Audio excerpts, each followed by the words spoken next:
Hindi stories. जादुई कलश। बहुत समय पहले की बात है। किसी दूर के गांव में मानवपुर नाम के एक छोटे से गांव में एक साधारण किसान गोपाल रहता था। उसकी जिंदगी बहुत ही सामान्य थी। खेती, परिवार और गांव के अपने छोटे से जीवन में खुश था।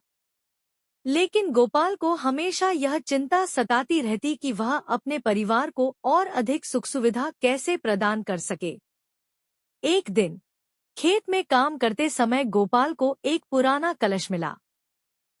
वह कलश सोने का बना हुआ था और उसमें अद्भुत नक्काशी की गई थी। गोपाल ने जब उस कलश को खोला तो उसमें से एक जिन्न प्रकट हुआ। जिन्न ने कहा, तुमने मुझे सदियों के बंधन से मुक्त किया है, मैं तुम्हारी 3 इच्छाएं पूरी करूंगा। गोपाल चकित था, लेकिन उसने सोच समझकर अपनी इच्छाएं मांगी। पहली, अपने खेतों के लिए पर्याप्त वर्षा। दूसरी, गांव के लिए बीमारियों से मुक्ति। और तीसरी, हर गांव वाले के लिए सुख और समृद्धि। जिन्न ने उसकी इच्छाओं को पूरा किया।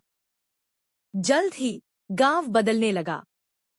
खेत हरे भरे हो गए, गांव के लोग खुशहाल और स्वस्थ हो गए।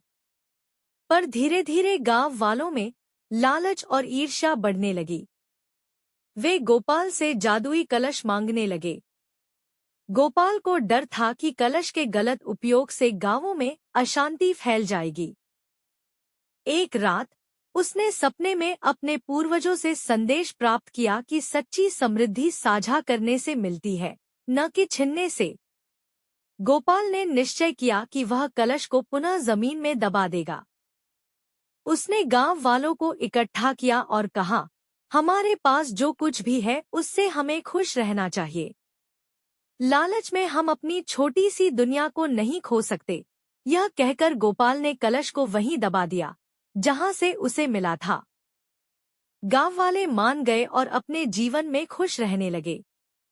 उस दिन के बाद से मानवपुर गांव मिसाल बन गया, जहां सभी अपने सुख दुख आपस में बांटते हैं और एक दूसरे के सच्चे साथी बने। कलश की कहानी सदियों तक गूंजती रही और गोपाल का नाम उस ज्ञानी पुरुष के रूप में सदा जीवित रहा जिसने समृद्धि की चाह में संयम और समझदारी दिखाई।